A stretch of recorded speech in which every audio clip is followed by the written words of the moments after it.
بسم اللہ الرحمن الرحیم۔ السلام علیکم۔ آج میں آپ کو حضرت معاذ بن جبل رضی اللہ تعالیٰ عنہ کا ایک واقعہ سناتی ہوں۔ جب جزیرہ عرب رشد و ہدایت اور حق و صداقت کے نور سے چمک اٹھا تو ایک ابھرتے ہوئے یثربی جوان معاذ بن جبل کے خیالات میں ایک طوفان برپا ہو گیا۔ یہ اپنے ہم عمر ساتھیوں میں سب سے زیادہ ذہین، فتین، باہمت اور فصیح البیان تھا۔ اس کے ساتھ یہ شرمیلی آنکھوں، گنگریالے بالوں، چمکیلے دانتوں والا ایک ایسا حسین و جمیل نوجوان تھا، اسے دیکھنے والی آنکھیں ٹک ٹک دیکھتی ہی رہ جاتی اور دیکھنے والے کا دل اس خوبصورت اور دلکش چہرے کو دیکھ کر حیران و ششدر رہ جاتا۔ حضرت معاذ بن جبل رضی اللہ تعالیٰ عنہ نے مکی مبلغ حضرت مصعب بن عمیر رضی اللہ تعالیٰ عنہ کے ساتھ ہاتھ پر اسلام قبول کیا اور عقبہ کی رات نبی اکرم صلی اللہ علیہ وآلہ وسلم کے دستے حق پرست پر بیعت کرنے کا شرف حاصل کیا۔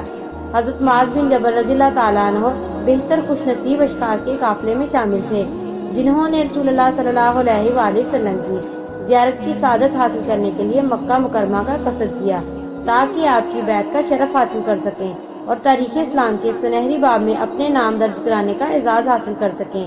اس نوجوان نے مکہ مکرمہ سے واپس مدینہ منورہ پہنچتے ہی بتوں کو توڑنے کے لیے اپنے ہم اصل ساتھیوں کا ایک گروپ ترتیب دیا۔ انہوں نے خفیہ اور اعلانیہ کارروائی شروع کر دی۔ ان نوخیز جوانوں کی تحریک سے متاثر ہو کر یثرب کی ایک اہم شخصیت جناب عمرو بن جموح رحمۃ اللہ علیہ نے اسلام قبول کیا۔ عمرو بن جموح رضی اللہ تعالیٰ عنہ بنو سلمہ کا ہر دل عزیز سردار تھا اور اس نے اپنے لیے نہایت عمدہ لکڑی کا بت تیار کروایا تھا اور یہ ان کی بڑی دیکھ بھال کیا کرتا تھا۔ اسے ریشمی کپڑے پہناتا اور قیمتی اطراط ملتا۔ ایک رات اندھیرے میں نوجوان چپکے سے اس کے گھر میں داخل ہوئے اور اس کے بت کو اٹھا کر دبے پاؤں باہر نکلے اور بنو سلمہ کے گھروں کے پیچھے ایک ایسے گڑھے میں پھینک دیا جس میں گندگی تھی۔ جب صبح کے وقت سردار عبادت کی غرض سے اپنے بت کے پاس گیا تو اسے غائب پایا۔ ہر جگہ اس کی تلاش کی، بالآخر اپنے بت کو اس گڑھے میں گندگی میں لت پت اوندے منہ پڑے ہوئے دیکھا۔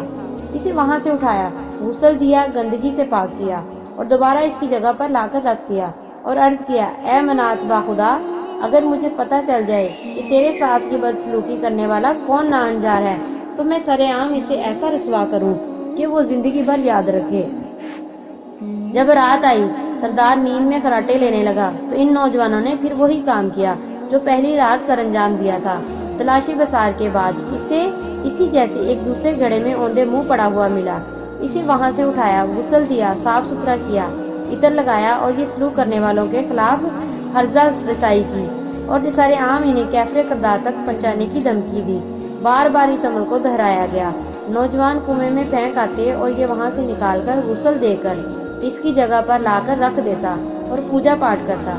بالآخر تنگ آ کر اس نے اس بت کے گلے میں تلوار لٹکا دی اور اس سے مخاطب ہوا، اللہ کی قسم، تیرے ساتھ بدسلوکی کرنے والے کا مجھے علم نہیں۔ اے منات، اگر تم میں طاقت اور ہمت ہے تو اپنا دفاع کر، یہ تلوار تیرے پاس ہے۔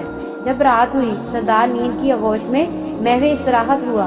نوجوان بت پر ٹوٹ پڑے، اس کی گردن میں لٹکتی ہوئی تلوار لی اور ایک مردہ کتے کی گردن کے ساتھ باندھ کر دونوں کو ایک ہی گڑھے میں پھینک آئے۔ جب صبح ہوئی، سردار نے اپنا بت غائب پایا۔ تلاش شروع کی تو اسے انتہائی بدتر حالت میں ایک گڑھے میں اوندے منہ پڑا ہوا پایا۔ گندگی سے وہ لت پت تھا اور ساتھ مردہ کتا بندھا ہوا تھا اور اس کی گردن میں تلوار لٹک رہی تھی۔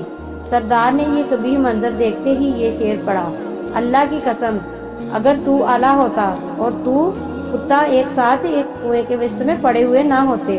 بنو سلمہ کے اس سردار نے یہ شعر پڑھنے کے بعد اسلام قبول کر لیا۔ جب رسول اللہ صلی اللہ علیہ وآلہ وسلم ہجرت کر کے مدینہ منورہ پہنچے تو حضرت معاذ بن جبل رضی اللہ تعالیٰ عنہ آپ کے ساتھ سائے کی طرح چمٹ گئے۔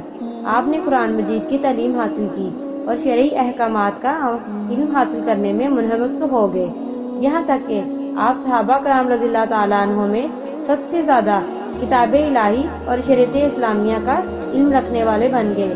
یزید بن قطیب بیان کرتے ہیں کہ میں ایک روز حمص کی مسجد میں داخل ہوا تو وہاں ایک گنگریالے بالوں والا نوجوان بیٹھا ہوا تھا اور لوگ اس کے ارد گرد بیٹھے ہوئے تھے۔ جب وہ گفتگو کرتا تو یوں معلوم ہوتا جیسے اس کے منہ میں نور کی کرنیں پھوٹ رہی ہیں اور چار سو موتی بکھر رہے ہیں۔ میں نے پوچھا، یہ کون ہے؟ لوگوں نے بتایا، یہ معاذ بن جبل رضی اللہ تعالیٰ عنہ ہیں۔ ابو مسلم خولانی بیان کرتے ہیں کہ میں ایک روز دمشق کی مسجد میں گیا، وہاں عمر رسیدہ صحابہ کرام رضی اللہ تعالیٰ عنہ کو ایک حلقے میں بیٹھے ہوئے دیکھا اور ان کے درمیان شرمیلی آنکھوں اور چمکیلے دانتوں والا نوجوان جلوہ افروز تھا۔ جب کبھی کسی مسئلے میں اختلاف پیدا ہو جاتا تو وہ اس نوجوان کی طرف رجوع کرتے۔ میں نے ایک اہم نشین سے پوچھا، یہ کون ہے؟ اس نے بتایا، یہ حضرت معاذ بن جبل رضی اللہ تعالیٰ عنہ ہیں۔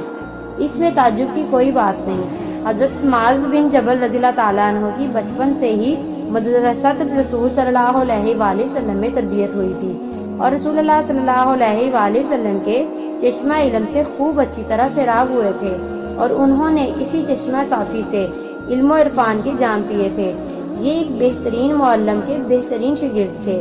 حضرت معاذ بن جبل رضی اللہ تعالیٰ عنہ کے لیے یہ سند کافی ہے کہ رسول اللہ صلی اللہ علیہ وآلہ وسلم نے ان کے متعلق یہ ارشاد فرمایا، میری امت میں حلال و حرام کے متعلق سب سے زیادہ علم رکھنے والا معاذ بن جبل ہے۔ ان کے شرف و فضل کے لیے یہ کافی ہے کہ یہ ان 6 خوش نصیب افراد میں سے ہیں جنہوں نے رسول اللہ صلی اللہ علیہ وآلہ وسلم کے عہد مبارک میں قرآن مجید جمع کرنے کا اعزاز حاصل کیا۔ اس لیے صحابہ کرام رضی اللہ تعالیٰ عنہ جب آپس میں کسی مسئلے پر گفتگو کرتے اور حضرت معاذ بن جبل رضی اللہ تعالیٰ عنہ ان میں موجود ہوتے تو ان کی طرف بڑے احترام سے دیکھتے اور ان کے علم کی تعظیم کرتے۔ رسول اللہ صلی اللہ علیہ وآلہ وسلم کے بعد سیدنا صدیق اکبر رضی اللہ تعالیٰ عنہ اور سیدنا عمر فاروق رضی اللہ تعالیٰ عنہ نے اپنے عہد خلافت میں اس نابغہ علمی شخصیت سے اسلام اور مسلمانوں کی خدمت کا کام لیا۔ نبی اکرم صلی اللہ علیہ وآلہ وسلم نے فتح مکہ کے بعد جب دیکھا کہ قریش گروہ در گروہ دائرہ اسلام میں داخل ہو رہے ہیں تو ان نئے مسلمانوں کے لیے ایک تجربہ کار معلم کی ضرورت محسوس ہوئی جو انہیں اسلام کی تعلیم دے اور شرعی احکام سمجھائے۔ آپ نے سید عطا بن اسید کو مکہ کا گورنر مقرر کیا اور ان کے ساتھ حضرت معاذ بن جبل رضی اللہ تعالیٰ عنہ کو وہیں رہنے دیا تاکہ وہ لوگوں کو قرآن مجید کی تعلیم دیں اور دینی احکامات سکھائیں۔ جب شاہان یمن کے ایلچی رسول اللہ صلی اللہ علیہ وآلہ وسلم کی خدمت میں حاضر ہوئے، انہوں نے آپ کے روبرو اپنے مسلمان ہونے اور ماتحت دیگر یمنیوں کے مسلمان ہونے کا اعلان کیا اور یہ مطالبہ کیا کہ ان کے ہمراہ کچھ ایسے حضرات بھیجے جائیں جو نئے مسلمانوں کو اسلام کی تعلیم دیں۔ آپ نے اس مشن پر بھیجنے کے لیے چند ایک مبلغین کو منتخب کیا اور ان کا امیر حضرت معاذ بن جبل رضی اللہ تعالیٰ عنہ کو مقرر کیا۔ نبی اکرم صلی اللہ علیہ وآلہ وسلم اس رشد و ہدایت پر مشتمل مبلغین کی جماعت کو الوداع کرنے کے لیے خود مدینے کے باہر تک تشریف لے گئے۔ نبی اکرم صلی اللہ علیہ وآلہ وسلم پیدل چل رہے تھے اور حضرت معاذ بن جبل رضی اللہ تعالیٰ عنہ اونٹنی پر سوار تھے۔ رسول اکرم صلی اللہ علیہ وآلہ وسلم دیر تک ان کے ساتھ ساتھ چلتے رہے، گویا کہ آپ حضرت معاذ رضی اللہ تعالیٰ عنہ سے دیر تک باتیں کرنا چاہتے تھے۔ پھر آپ نے انہیں وصیت کرتے ہوئے ارشاد فرمایا، اے معاذ رضی اللہ تعالیٰ عنہ، ہو سکتا ہے آپ پھر نہ ملیں، شاید آپ میری مسجد اور قبر کے پاس سے گزریں۔ حضرت معاذ بن جبل رضی اللہ تعالیٰ عنہ اپنے محبوب نبی حضرت محمد صلی اللہ علیہ وآلہ وسلم کے فراق سے غمزدہ ہو کر زاروں کی طرح رونے لگے اور آپ کے ساتھ دیگر ساتھی بھی سسکیاں لینے لگے۔ رسول اکرم صلی اللہ علیہ وآلہ وسلم کی یہ خبر مبنی پر صداقت تھی۔ اس کے بعد حضرت معاذ رضی اللہ تعالیٰ عنہ کو رسول اللہ صلی اللہ علیہ وآلہ وسلم کی زیارت کا سرما اپنی آنکھوں میں ڈالنے کا موقع میسر نہ آیا۔ حضرت معاذ رضی اللہ تعالیٰ عنہ کے یمن سے واپس لوٹنے سے پہلے ہی رسول اللہ صلی اللہ علیہ وآلہ وسلم اپنے اللہ کو پیارے ہو گئے۔ جب حضرت معاذ رضی اللہ تعالیٰ عنہ مدینہ منورہ واپس لوٹے، رسول خدا صلی اللہ علیہ وآلہ وسلم کی فراق میں داڑے مار کر رونے لگے۔ جب حضرت عمر رضی اللہ تعالیٰ عنہ خلیفہ بنے تو آپ نے حضرت معاذ رضی اللہ تعالیٰ عنہ کو بنو کلاب کی طرف بھیجا تاکہ وہ اغنیا سے صدقات وصول کر کے ان کے فقراء اور مساکین میں تقسیم کریں۔ آپ نے ذمہ داری کو پوری طرح نبھایا۔ آپ جب اپنی بیوی کے پاس آئے تو انہوں نے مفلر کے طور پر اپنی گردن پر وہ ٹاٹ لپیٹ رکھا تھا جسے عام طور پر گھوڑے کی ذہن کے نیچے بچھایا جاتا ہے۔ بیوی نے کہا، وہ تحائف کہاں ہیں جو منصب دار اپنے گھر والوں کے لیے لایا کرتے ہیں؟ آپ نے فرمایا، میرے ساتھ ایک بیدار مغز چوکس نگہبان تھا جو میری ہر ایک حرکت کو نوٹ کرتا تھا۔ بیوی نے حیران ہو کر کہا، رسول اکرم صلی اللہ علیہ وآلہ وسلم اور حضرت ابو بکر صدیق رضی اللہ تعالیٰ عنہ کے نزدیک تو آپ امین تھے۔ پھر حضرت عمر خلیفہ بنے تو انہوں نے آپ پر ایک نگہبان مقرر کر دیا۔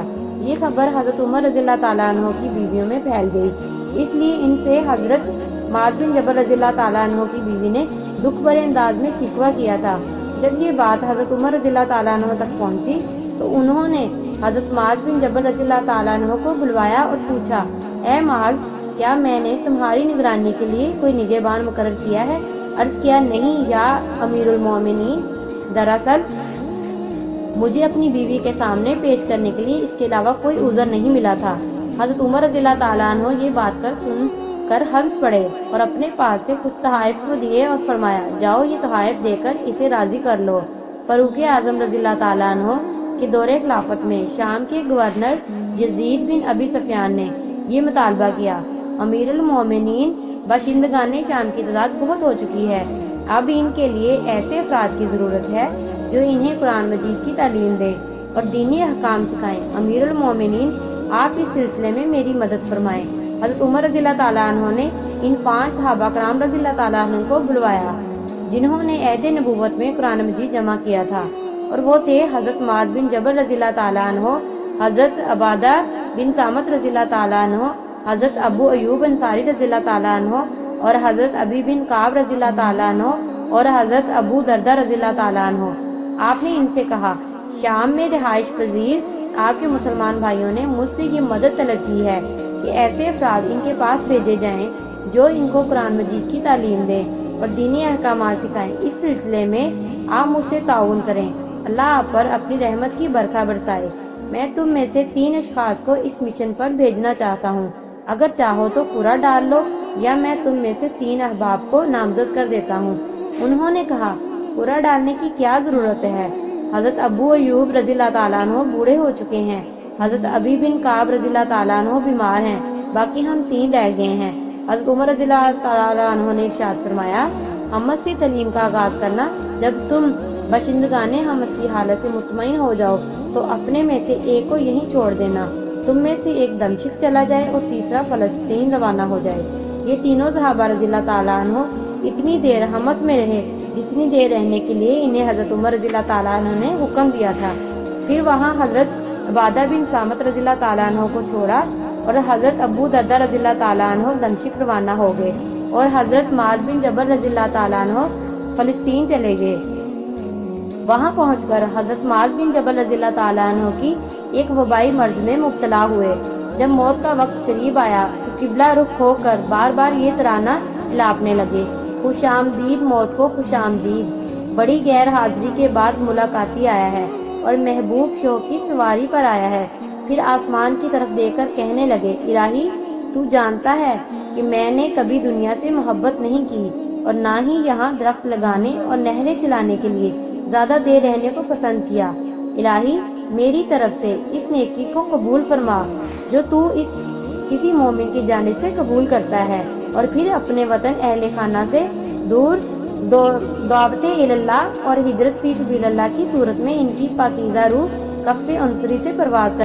امید ہے کہ آج کی ویڈیو آپ کو پسند آئی ہوگی۔ ویڈیو پسند آئی ہو تو ویڈیو کو لائک اور شیئر ضرور کریں اور بیل آئیکن ضرور پریس کریں تاکہ ہر نئی آنے والی ویڈیو کا نوٹیفیکیشن آپ کو بر وقت مل سکے۔ اس طرح کی اسلامی ویڈیوز دیکھنے کے لیے ہمارے چینل کو سبسکرائب کر لیں۔ جزاک اللہ۔